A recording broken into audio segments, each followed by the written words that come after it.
Доброе утро нашим самым ранним телезрителям. В эфире «Утро Калмыкии» и с вами я, Валерия Буваева. Предлагаю начать этот день с бодрящей зарядки. Ведь сегодня пятница, а это значит, что все мы в предвкушении выходных.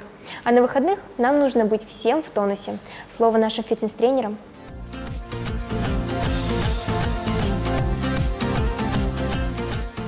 Здравствуйте, меня зовут Гилиана Артаева, и сегодня мы проведем тренировку на свежем воздухе. Мне поможет Кема и Алина. Первое упражнение. Мы должны взять ручки в упор, хороший упор на полу, и поднять ножку ровно в сторону до параллели с полом. Если у вас не хватает растяжки, вы можете взять блоки для йоги в упор или гантельки.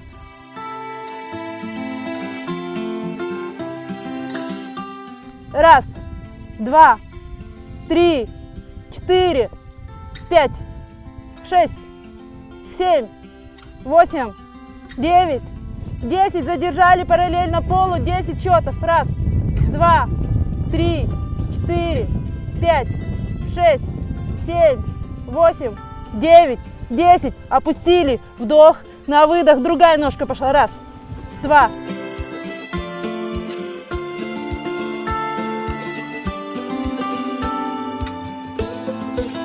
9, 10, задержали, держим, ножки прямые. Раз, два, три, 4.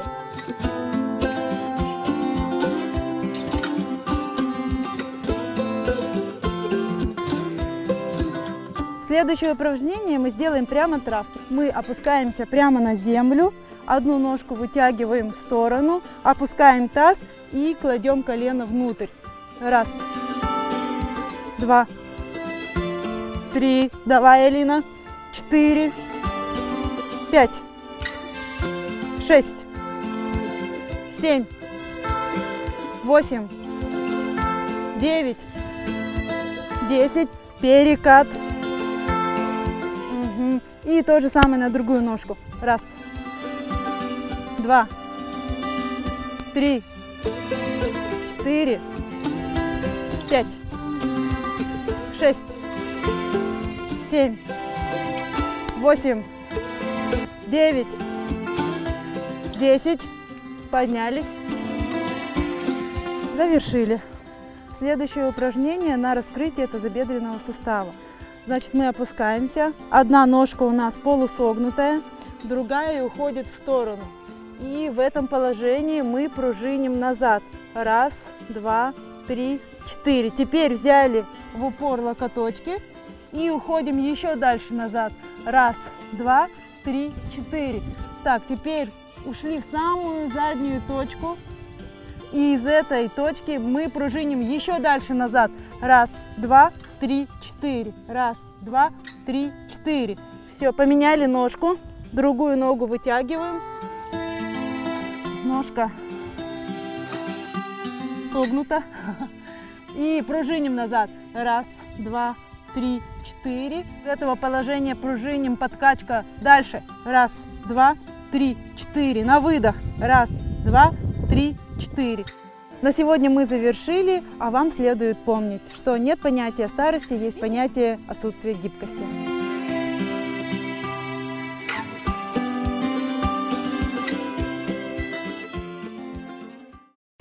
Сегодня пятница, 13 августа. Пятница, выпавшая на 13-й день месяца, во многих культурах считается нехорошим днем. В Великобритании существует поверье, что выходить в море в этот день нельзя, тогда как в Испании и Португалии именно в этот день считается удачным для морских прогулок. Настороженно к числу 13 относятся американцы.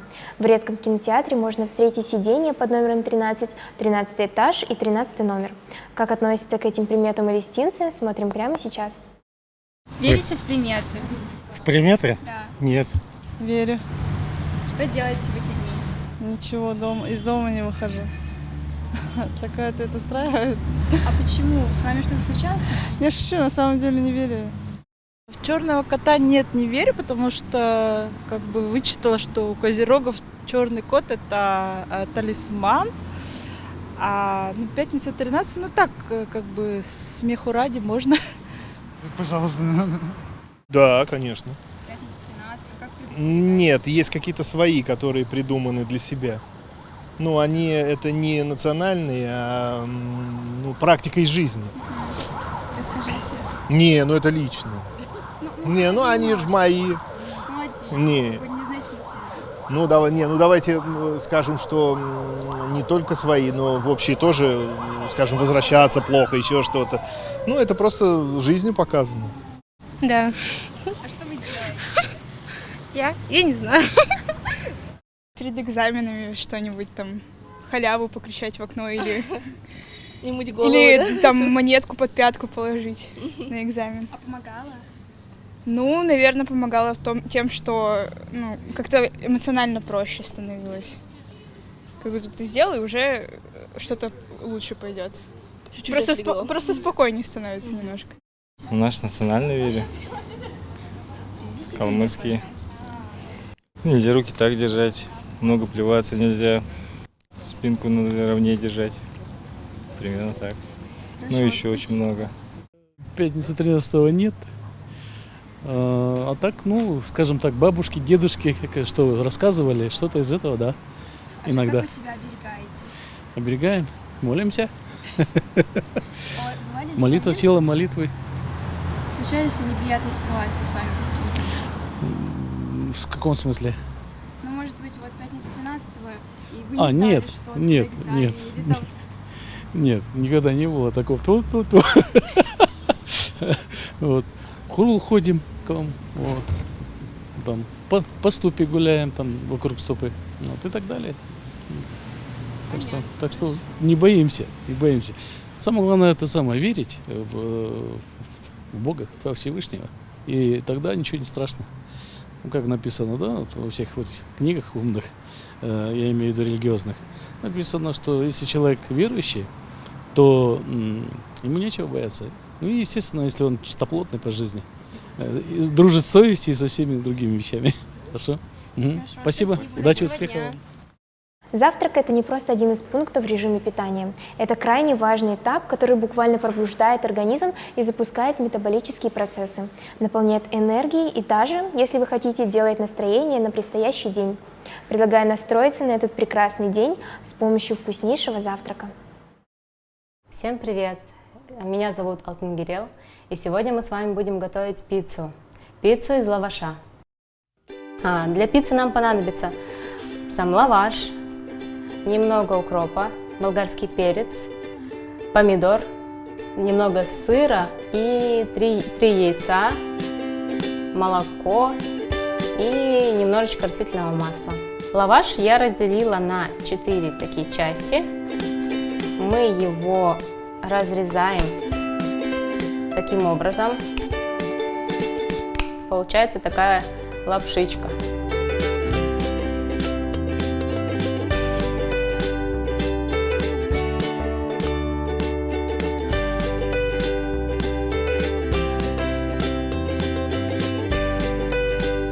Разогреем нашу сковородку.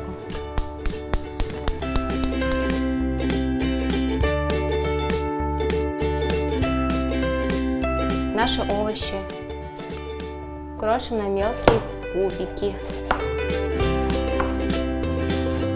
Болгарский перец я выбрала желтенький, но можно совершенно любой, просто для красоты, для яркости выбрала желтый.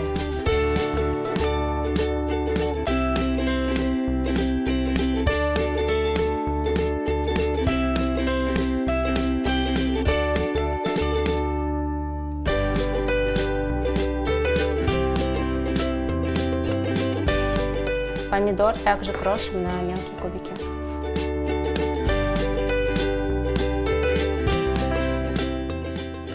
Смотрите, какой у нас помидор сочный, вкусненький.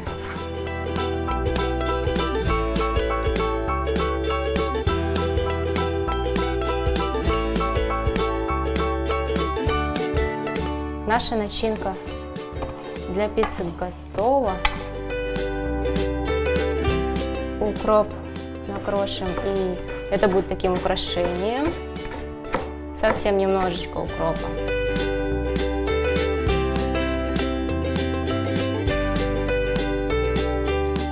Сыр натрем на крупной терке.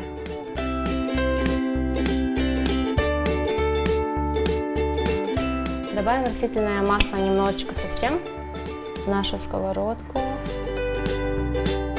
Вот так вот ее распределим.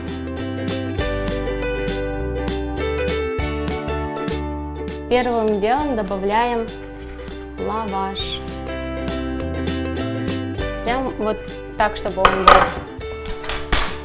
воздушным.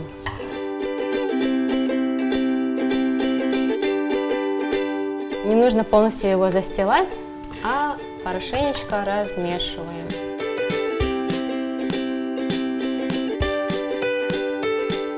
Немного можно добавить огня и еще раз перемешать до румяной корочки.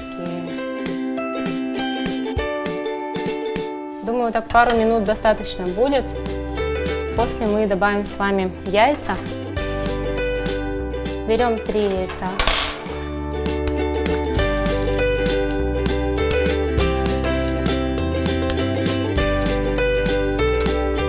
Взбиваем их. Добавляем соль по вкусу. И немножко молока. Вот такая смесь у нас должна получиться. Еще раз хорошенько перемешаем лаваш.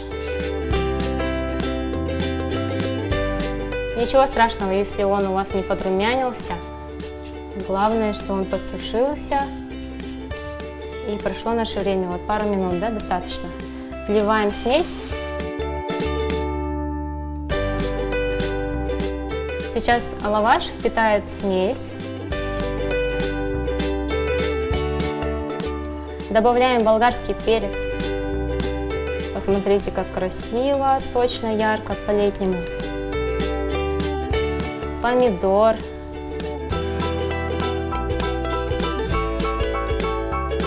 Немножечко укроп. Теперь добавим сыр. Все это готовится очень быстро, легко. И, что самое главное, будет очень вкусно. И накроем крышкой. Уменьшим огонь, наше пламя до среднего, не сильно. Теперь ждем, когда расплавится сыр, и наше блюдо будет готово. Давайте заглянем, посмотрим, готово ли. Так, блюдо, да, все, можно. Наша пицца готова. Будем перекладывать ее на тарелку.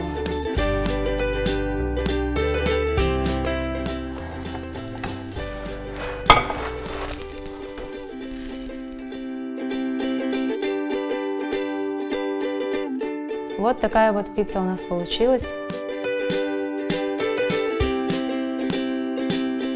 Давайте разрежем нашу пиццу, посмотрим, какая она у нас получилась изнутри.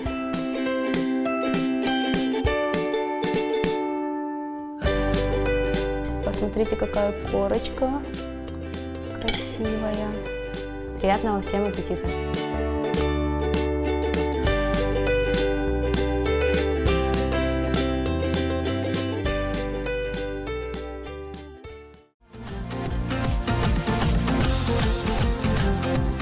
Доброе утро всем тем, кто только что к нам присоединился. Август – это время подготовки к школе. Как правильно подготовиться к школе, нам поможет разобраться Элина Помпаева, логопед и семейный консультант. Доброе утро. Доброе утро. Доброе утро. Расскажите, а как правильно подготовиться к школе, с чего вообще нужно начать? С чего начать? Ну, давайте разберем вообще, что такое подготовка к школе, что она в себя включает. Подготовка к школе состоит из нескольких частей. Первая, основная – это физиология, физическое развитие ребенка. Затем психоэмоциональное и только потом интеллектуальное. То есть чаще всего очень многие родители ратуют за то, чтобы научить ребенка читать, писать и считают, что ребенок уже готов. Даже часто отправляют ребенка раньше положенного времени. Но на самом деле, прежде всего, мы смотрим на базу, на физиологию ребенка, про то, какой у него возраст, рост, какой он в силе, насколько созрел его мозг, как он может себя контролировать прежде всего. К 7 годам развивается контроль у ребенка. Контроль, внимание. Самое главное, что хотят видеть учителя, если говорить про это, то они хотят, чтобы ребенок был внимательный. Он может сколько угодно там, быстро читать, писать и так далее, считать, но если он отвлекся, посчитал ворон, то он уже не выполнит то, что мог бы вполне выполнить. Кстати говоря, я могу даже показать несколько упражнений, даже какую-то игру, как развивать внимание ребенка. Давайте. Давайте. Ну давайте, смотрите, вот есть такая простая игра, называется «Пожалуйста». Вот, значит, если я тебе буду давать какую-то инструкцию, говорим ребенку, да, если я скажу «пожалуйста», ты меня слушай, ты это делай. Если я не говорю, то не выполняй. Я говорю, например, подними, пожалуйста, руки. Пробуем? Опусти. Оп. Видите, вы удержались, а дети чаще всего раз и опускают. То есть вот тут развивается слуховое внимание, контроль ребенка. Да? Вот дальше еще немножко скажу такой очень важный момент по поводу физического развития. Очень важно ребенка научить играть с мячом, кататься на велосипеде. Вроде бы такие простые элементарные вещи. Но смотрите, когда ребенок едет на велосипеде, ему приходится контролировать и двигать свой взгляд, допустим, далеко и близко. Потом, сидя в школе, он смотрит за парту и смотрит на учителя. Вот даже здесь уже идет обучение. Я уже не говорю про то, что развивается межполушарное взаимодействие, когда ребенок работает одновременно там, правой и левой рукой, правой и левой ногой. Это очень развивает мозг. И как раз-таки сосредоточенность. Между прочим, в зарубежных школах в анкетах перед поступлением в школу даже спрашивают, умеет ли ваш ребенок кататься на велосипеде. Вот, настолько это важный момент. То есть работа с мячом, поймать, схватить, кинуть, далеко, близко, отбить, перепрыгнуть. Помните, как мы раньше играли? Вышибалы, различные эти все игры, да? Здесь тренируется рука, полностью вся кисть. То, что нужно будет потом для подготовки к школе. То есть физическое общее развитие, крупная моторика идет важнее, становится на более первой, а потом уже идет, допустим, работа с мелкой моторикой, и, так как я логопед, с артикуляционной моторикой. Потому что дети, которые не знают, где право, где лево, представьте, я ему скажу, поставь язычок за верхние зубы. Он не знает, где это. Или, допустим, почему важно в школе знать право-лево? Потому что элементарно ему говорят, туалет находится по коридору направо, потом повернешь налево. Куда он пойдет? Вот. Даже вот такие простейшие вещи, но это право-лево везде сквозит. Потому что дети, которые не разбираются в этом, в схеме своего тела, они затем в школе зеркально пишут цифры и буквы. Допустим, буква «Р» будет похожа, да, то есть будет кружочек идти в другую сторону и так далее. Вот. Поэтому мы прежде всего учим детей, допустим, делать зарядку. Вы показываете упражнение, он за вами повторяет, дублирует. Таким образом, да, подними такую-то руку. Допустим, возьми правую руку и достань до левого уха. Ну, вот такие вот вещи можно играть. Есть различные игры, так, как она называется, на полу. Игра с разноцветными шарами, и нужно, допустим, правую ногу попасть на красный кружок, левой ногой там, на зеленый кружок, там тоже все это развивается. То есть это намного важнее, чем научить читать или писать? Это стоит до. Если просто учить читать, писать ребенка очень рано, то это делать даже в 3 года, допустим. Да? Это то же самое, что строить дом, начиная с крыши. А с какого возраста тогда нужно начать? С какого возраста? Ну, есть некая такая пирамида развития ребенка, где обучение находится на самой верхушке. Вот такой некий айсберг, он находится вверху. Речь находится до. Вот, кстати говоря, даже вот это сейчас детки, многие не говорящие, даже дети, которые там, знают всего 10 слов в 3 года, но они знают все цифры, допустим, и буквы. То есть делают родители то, что предвосхищает. Делают это, кстати говоря, очень даже зря. Потому что до находится, во-первых, центральная нервная система – это база. От здоровья центральной нервной системы зависит здоровье ребенка, и физическое, и психологическое. Затем уже идет сенсорная база. умение ребенка чувствовать, ощущать, осязать, чувствовать свое тело, движение. Вот, допустим, ему нужно тот же самый кинуть мяч или писать размашисто, или помещать букву в клеточку маленькую, да? И он должен это контролировать. А вот именно работа с водой, с песком, с какими-то материалами такими сенсорными, это важнее до. Затем вот именно такие игровые моменты. Все касается, опять-таки, двигательных. То есть именно движение нас развивает.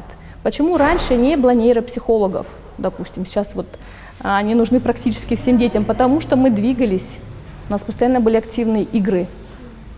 А сейчас нейропсихологи занимаются тем, что они прорабатывают какие-то вещи, которые ребенка запали, пропустились, допустим, и они их проходят. Приходится заново ползать с детьми, например, как вариант. Елена Сергеевна, а как логопед вы что посоветуете перед школой? Перед школой я посоветую подготовить правильное звукопроизношение ребенка. От того, как он правильно говорит, будет зависеть от того, как он будет правильно писать. Если ребенок неправильно произносит звуки, он затем также их пишет на письме, как слышит и как говорит. Поэтому даже прежде чем учить буквы, алфавит, читать, нужно правильно научить ребенка говорить. Если он будет вместо «ш» читать как «с», он будет и потом их путать. Поэтому это важнее. А если ребенку 6,5 лет, и как понять, готов он к школе или нет? Здесь много нюансов. Опять-таки начнем с физиологии. Есть так называемый филиппинский тест.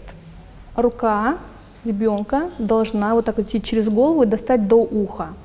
Это значит, что его тело, рука вытянулась. Если достает до уха, свободно правое, левое, это, в кавычках, то есть одна из частей его готова.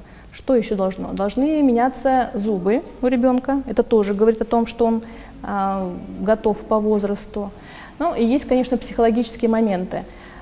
Конечно же, все, 100% психологов рекомендуют отдавать ребенка не в 6,5, а 7,5. Вообще готовность ребенка к школе идет от 6 до 8 лет. Ну, в России принято отдавать после 6,5, официально только можно. Но, во-первых, есть особенности ребенка. Мы не смотрим только на то, как он там читает и пишет. Это совсем не главный атрибут, что должен уметь ребенок. Он должен созреть, он должен... Представьте себе, какая идет нагрузка на ребенка, когда ему приходится 4-5 уроков сидеть по 40 минут. И всего лишь 5-10 минут перемен. То есть он должен удерживать свое тело, он должен быть физически готов, спина крепкая, он здоров психосоматически, да, он может контролировать, он может коммуницировать с людьми, отпроситься в туалет тот же самый, да, он знает о личных границах своего тела. Кстати, такой тоже очень важный момент – это половое воспитание ребенка, оно тоже должно пройти до школы желательно. С ребенком нужно поговорить, может быть, какую-то показать книгу, допустим, поговорим с тобой об этом. И он должен знать, как называются все органы его тела, какие есть прикосновения, допустим, хорошие и плохие. Вот, допустим, зона губ, запрещено другому человеку к губам прикасаться. О том, что нужно проговаривать все, если вдруг какие-то есть ситуации, тоже про доверие с родителями, чтобы он все проговаривал. Считается, что по исследованиям, что дети, которые хорошо знают про свое тело, про личные границы, если с ними об этом все говорилось, про половое воспитание, то с ними в будущем намного меньше случаев какого-либо насилия. Вот это очень важный момент касаемо безопасности детей. Но и вообще до школы ребенок еще относится к таким вещам, когда мы говорим о руке или о ноге, да, то есть он еще не стесняется. А позже в школе уже появится стеснение, неудобство, и родителю сложнее будет даже об этом говорить, хотя в любом случае нужно, в каком бы ни был ли возраст. Давайте поговорим про реакции родителей, как нужно правильно родителям реагировать на плохие оценки. На плохие оценки. Давайте представим, что ребенок приходит из школы и говорит, хорошо, если он говорит. То есть если есть доверие с родителем, значит, он может сказать. Если ребенка ругают, то он может и не сказать. Вот, то есть тоже задумываемся о себе, какие у нас реакции. И здесь самый такой первый, и прежде чем я отвечу на ваш вопрос, я спрошу родителей, сразу себе ответьте на вопрос, а что вам важнее? 5 ребенка или его психологическое здоровье. Что важнее на чаше весов? Ну, я думаю, вопрос очевидный здесь ответ. Как можно реагировать? Приходит ребенок, допустим, с 5, начнем с этого. Просто, допустим, хвалить молодец, ну, молодец слово это вообще ни о чем. Это ни о чем. То есть мы же обычно за что-то хвалим, и похвалы должно быть больше. Понятно, что мы и критикуем детей, и это вполне нормально, воспитываем, критикуем, но в соотношении похвалы и критики должно быть, допустим, 80/20, 70/30, но не меньше. Значит, ребенок приходит и говорит: я получил 5. Мы говорим: здорово, ты получил, потому что ты вчера целых полчаса сидел и учил это стихотворение, пока ты его не доучил, молодец. То есть вот за что-то уже похвалили, потом уже можно и молодец, допустим, добавить. Или как ты себя при этом чувствуешь? Он говорит: здорово, я такой счастливый, такой гордый. Вот. Потом приходит ребенок и говорит: я получил 2. Мы говорим: ну как ты себя чувствуешь? То есть нужно переносить на ребенка это, чтобы нейтральным было ваше отношение к этому. Если вы будете только ругать за плохую отметку, то ребенок закроется. Если много ругать, представьте себе, ребенок как будто закрывает уши и вас не слышит. Недавно у вас был прямой эфир. О чем он был? Прямой эфир. В Инстаграме я регулярно провожу прямые эфиры с разными специалистами. Недавно у меня был сексологом, с известным в России, и вот недавно по образовательному маршруту проводила эфир с хорошими специалистами из города Владимира. Про это рассказать, да? Что такое образовательный маршрут, как его строить? Ну, это про то, что важно развивать на каждом этапе. Допустим, начальная школа мы развиваем, прежде всего прививаем детям, помимо интеллектуальных моментов, мы прививаем самостоятельность и ответственность за свою учебу. То есть мы не делаем за ребенка, мы не складываем постель. Что мы можем, как мы можем помочь? Купить будильник ребенку, приучить его заранее вставать. От нас зависит от того, допустим, во сколько ляжет ребенок спать. Сон – это важнейший такой момент. Если ребенок хотя бы час не досыпает, он уже будет себя хуже чувствовать и психоэмоционально, и это будет видно на уроках. Гаджеты тоже, они в кавычках просто взрывают мозг, дают бешеную нагрузку, поэтому перед сном ее убираем, смещаем, обговариваем с ребенком количество, разрешаемое количество. Гаджеты – это не только телефон, это еще, допустим, телевизор. В какое время можно, допустим, даем там час-полтора, в зависимости от возраста, полчаса, час и так далее, это максимум. Дальше, по поводу образовательного маршрута могу сказать, что нужно идти к гармоничному развитию ребенка. Это когда мы и интеллектуальное, допустим, развиваем ребенка как-то, куда-то вводим или сами развиваем. Физическое развитие и психоэмоциональное. То есть здесь может быть какое-то и художественное, допустим, это могут быть музыка, допустим, пение, и так далее, рисование и так далее. Вот в этих, чтобы пробовать, чтобы ребенок попробовал себя в разной стези, попробовал, что ему нравится, и чтобы вы дальше строили свой образовательный маршрут, пробуя различные кружки, новые направления. Если ребенку не нравится, что мы говорим обычно? Давай походи еще 10 занятий. Вот, чтобы не просто там я не хочу и все, значит, мы не идем. То есть ребенок может передумать, может быть какая-то ситуация какая-то повлекла к этому. Вот, походил, иногда они чаще всего остаются. Но если он говорит нет, тогда убираем, не будем насиловать ребенка, и просто выбираем из этого, допустим, из физического развития, если он оттуда отказывается, просто идем в другое направление, тоже физическое, но какой-то другой кружок. Но чтобы это было гармонично, и тогда, в принципе, ребенок будет готов к школе. Он красиво говорит, то есть он произносит все звуки, он может пересказать какой-то текст, сказку по картинкам. Да. Я даже, в принципе, детям иногда задаю мультики какие-то посмотреть перед школой, какие-то такие смешные школьные темы, почитать какую-то книжку. Чтение родителям. Дети читают, допустим, себе, про себя, вслух, или когда родители читают для детей. Очень важно родителям не переставать читать детям и в первом, и в втором, и в третьем, и в четвертом, и в пятом классе. Вот. И вообще по поводу 1 и 5 класса хотелось бы особенно сказать, потому что дети этих классов особенно испытывают стресс адаптации, и поэтому мы первое время, хотя бы первый месяц, не нагружаем детей. То есть ни кружками, ни какими-то ни позитивными чрезмерно, ни негативными составляющими, потому что важно, чтобы вот сейчас поберечь ребенка. Вот. И что еще? Хотелось бы, чтобы родители 1 сентября устроили праздник для детей. Какой-то семейный. То есть здорово, конечно, когда дети познакомятся в неформальной обстановке, если это новенькие дети. Можно приглашать детей к себе домой, можно ходить вместе гулять. Ну, а именно семейный праздник 1 сентября, День знаний, нужно его действительно праздновать, чтобы ребенок чувствовал, что родителю это важно. Спасибо большое за такую интересную беседу. Я думаю, очень многим это было актуально и интересно. У вас есть такая возможность пожелать нашим телезрителям доброе утро. Доброе утро, дорогие телезрители. Желаю крепкого здоровья, психоэмоционального тоже.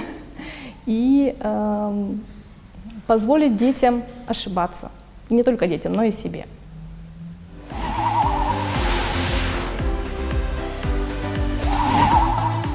Ежегодно 14 августа отмечается Медовый Спас или Маковей. В этот день предки начинали собирать мед и заготавливать его. Дети в тот день приходили на пасеку, а их угощали сладким лакомством и сот. По поверьям, в день Медового Спаса принято печь пироги и пряники из меда. Причем продукты необходимо сначала осветить в церкви, чтобы очиститься от греха. Также считалось, что в этот день Господь прощает все. В праздник верующие несут свежий мед на освящение в храмы. В молитвах принято благодарить Господа за природные дары, которыми мы можем наслаждаться.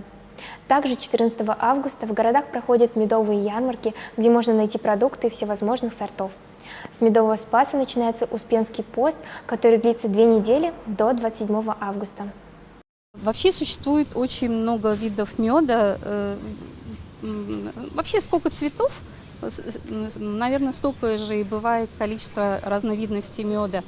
Вот. Есть меда сильно распространенные, то есть как бы собирают большое количество. Есть меда, которые собирают в маленьком количестве, например, каштановый, его очень мало собирают, акациевый тоже относится к меду, который собирается мало, и он бывает не каждый год. Вот. Есть меда, которые подходят для любого возраста, есть меда, которые имеют какие-то определенные свои ограничения. Не всем нравится, не всем подходит. Вот, например, цветочный подсолнечниковый мед, он относится к универсальному сорту меда, который подходит, можно сказать, для любого возраста, начиная от малышей и заканчивая самым пожилым возрастом. Он имеет хорошие очищающие свойства. Если пить медовую воду именно с этого меда, то чистится лимфосистема, хорошо работает кишечник и почки. Вот. Он относится к гипоаллергенным сортам. Ну, его можно использовать для любых целей. И для лечения, и для приготовления различных смесей, составов. Вот. Самый сильный по свойствам считается гречишный мед. В нем много йода, железа, микроэлементов. Он является антисептиком хорошим, хорошо помогает при кашле, при низком давлении, при низком гемоглобине. Но единственное, что он не всем нравится, не всем подходит, потому что он немножко специфический.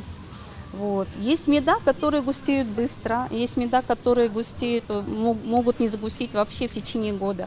Мед, который густеет быстро, это, например, тот же самый подсолнечник. Он кристаллизуется буквально в течение месяца с момента сбора. Акация, например, она может остаться жидкая целый год, ну, если находится в теплом помещении, и она может остаться жидкая, не закристаллизоваться. Вот это вот большой плюс именно этого меда. Плюс еще этот мед собирается с дерева, а меда, которые собираются с деревьев, это липовый, каштановый, акация, она содержит меньше глюкозы и подходит для людей при сахарном диабете. Срока годности у меда по большому счету нет. Вообще пишут 3 года, но это для того, чтобы написать. А так, если мед хороший, качественный, правильный, от того, что он простоит у вас 3 года, с ним ничего не произойдет. Потому что он сам является консервантом, если он, как говорится, правильно собран, то есть соты запечатанные, то есть он ну как сказать, зрелый мед, значит с ним ничего не произойдет. Единственное, что он со временем может поменять свою консистенцию, превратиться из жидкого в густой. Все меда в течение года идут они как-то равномерно, потому что вкусы разные и желания у людей разные. Вот. Ну, конечно, мы в последнее время чаще всего людям предлагаем гречишный мед, потому что он более сильный по свойствам, имеет сильные антисептические свойства и по витаминному составу самый богатый. Поэтому мы сейчас больше делаем акцент на гречишный мед. У нас тут не только калмыцкий мед, мы сотрудничаем не только с нашими с пасечниками, но и сотрудничаем с пасечниками других регионов, которые путешествуют в течение сезона для того, чтобы собрать такое количество видов меда. Потому что в нашем регионе, к сожалению, собирается буквально 2-3 сорта.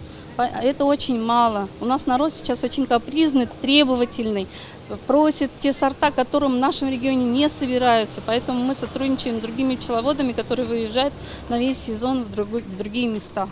На повседневную пользу, да и всем советую, на повседневное пользование я советую брать самый обычный цветочный мед. Почему? Во-первых, он востребован по цене, имеет хорошие очищающие свойства, относится к гипоаллергенным сортам, и это подходит для любых целей. Вот этот, если, например, будет у вас мед стоять дома на столе, то я считаю, что вы медом обеспечены. Другие сорта меда можно брать, если вам хочется что-то разнообразить свое меню или получить еще какие-то дополнительные другие свойства именно меда, других сортов меда. Желаю зрителям крепкого здоровья и по желанию, при необходимости употребляйте продукты пчеловодства. Я думаю, что от этого вы будете только крепче на здоровье. Желаю вам процветания и благополучия.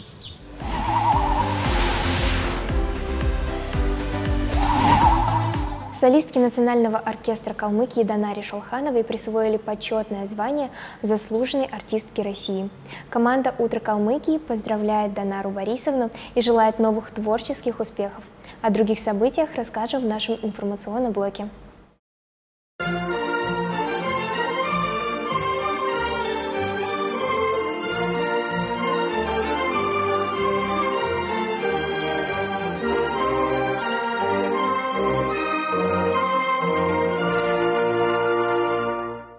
Антимонопольная служба Калмыкии проводит мониторинг цен на газомоторное топливо в Элисте.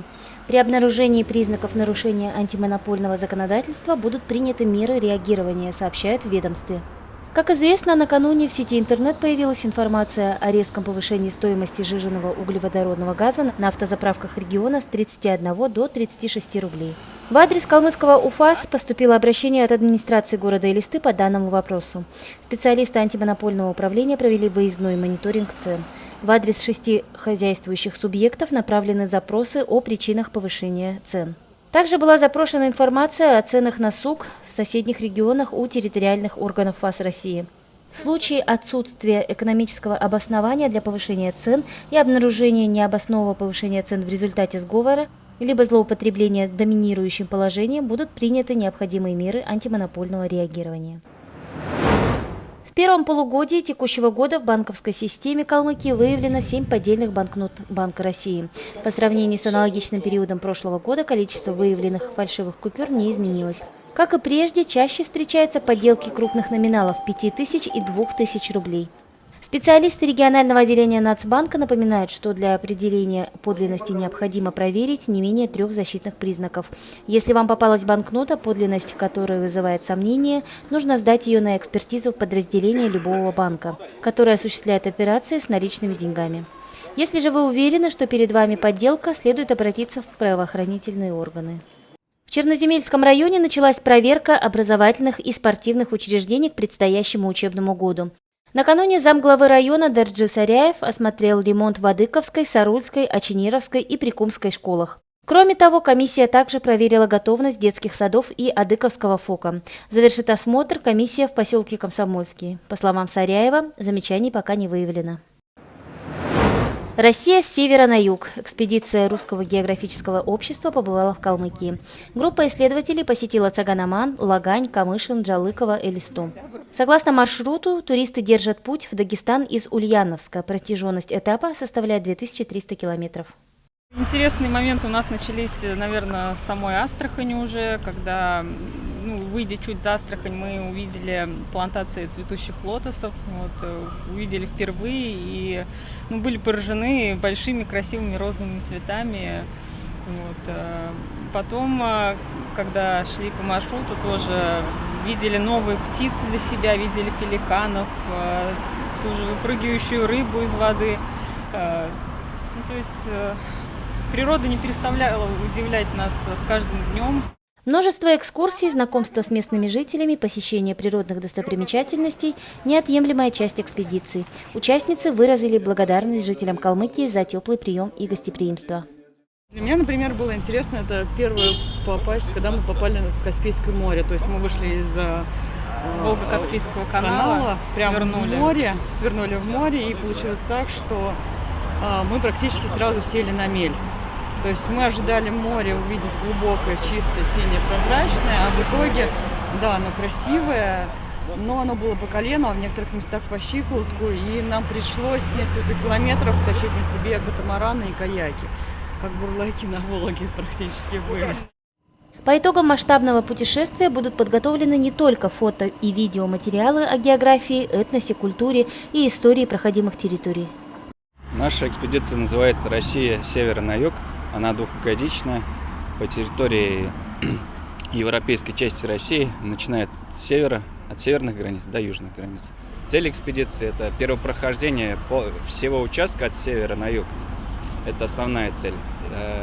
Второстепенные цели – изучение этноса, истории, достопримечательностей, уровня жизни населения в различных регионах, изучение экологического состояния окружающей природы, вообще популяризация водных видов спорта с элементами экстрима. Жителей Калмыкии приглашают на службу в мобилизационном резерве. Граждане, пребывающие в запасе Вооруженных сил Российской Федерации, смогут служить в мобилизационном резерве, получая зарплату. Контракт заключается с Министерством обороны. Подписавшие договор будут получать заработную плату и ряд компенсаций, но при этом будут обязаны ежемесячно посещать специальные занятия и ежегодно проходить военные сборы. Сборы будут проходить на прудбое на полевом полигоне 244-м. Значит, сборы начинаются с того, что в сентябре или в октябре мы призовем с Республики Калмыкия резервистов, заберем здесь их за свой счет, на машинах на своих, все, увезем их туда в гражданской форме одежды. Там мы их первый день, значит, познакомимся с ними, расставим по штату. Второй день выдадим им форму. И 20 дней мы с ними проводим занятия по боевой подготовке. Что туда входит? Это значит, если механик-водитель, он вспоминает, как за штурвалом сидеть танка, БМП или автомобиля какого-то, пулеметчик, гранатометчик и автоматчик вспоминает, как зарядить автомат, как его разобрать, как его почистить, как стрелять в мишени. Делаем это к тому, чтобы личный состав уже был готов. В республике продолжается установка пожарных извещателей в жилье многодетных и малообеспеченных семей. Применение автономных дымовых извещателей – один из самых эффективных способов обнаружения пожара в помещении. Накануне во время профилактического рейда в домах 5 семей, относящихся к указанной категории, сотрудники МЧС бесплатно установили 11 пожарных извещателей. Датчики закуплены из бюджетных средств администрации города Элисты и на безвозмездной основе переданы в пользование нуждающимся семьям. Солистке Национального оркестра Калмыкии Данаре Шалхановой присвоено почетное звание заслуженной артистки Российской Федерации. Соответствующий указ подписал президент страны Владимир Путин. Государственную награду артистке вручили за заслуги в развитии отечественной культуры и искусства и многолетнюю плодотворную деятельность. Имя Данары Шалхановой известно не только каждому жителю нашей республики, но и далеко за пределами степного региона. За плечами артистки Российская академия музыки имени Гнесиных и Российская академия народного хозяйства и государственной службы при президенте РФ. В 2004 году Данаре Шалхановой было присвоено почетное звание «Заслуженный артист Республики Калмыкия», в 2008 – «Заслуженный артист Республики Ингушетия», а в 2011 – почетное звание «Заслуженный артист Монголии». На базе детского оздоровительного лагеря «Джангар» открылся 24-й фестиваль детских организаций Калмыкии «Хамдан» Бумбиноран. В нем принимают участие 85 детей со всей республики. Программа мероприятий насыщенная. Запланированы конкурсы среди лидеров детских общественных объединений, тематические мастер-классы. Также пройдут традиционные выборы президента и омбудсмена ассоциации. Кроме того, ребята представят свои социальные проекты. Напомню, цель фестиваля – информационно-деятельный обмен, содействие развитию детского движения в республике, создание единого пространства для общения и взаимодействия представителей детских объединений Калмыкии. Икебурульский центр культуры и искусства в преддверии Дня физкультурника объявляет онлайн-челлендж «Жизнь со спортом». Главная цель – приобщение подрастающего поколения к здоровому образу жизни и популяризация различных видов спорта. Участнику необходимо снять креативное видео о том, как он занимается спортом. К челленджу уже присоединился бронзовый призер Олимпийских игр, герой Калмыкии Мингиян Семенов, заслуженный артист Республики Калмыкия Лиджи Горяев, саунд-продюсер и певец Бадмачи Мидов, бронзовый призер чемпионата по вовинам Вьет-Водау Бакур Абушинов и другие. Подробная информация в соцсетях Икебурульского центра культуры и искусств.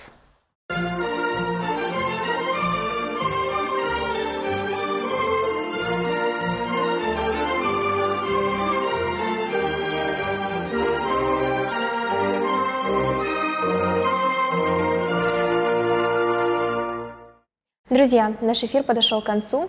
Пусть сегодняшний день принесет радость и позитив. Всем хороших выходных. Пока-пока.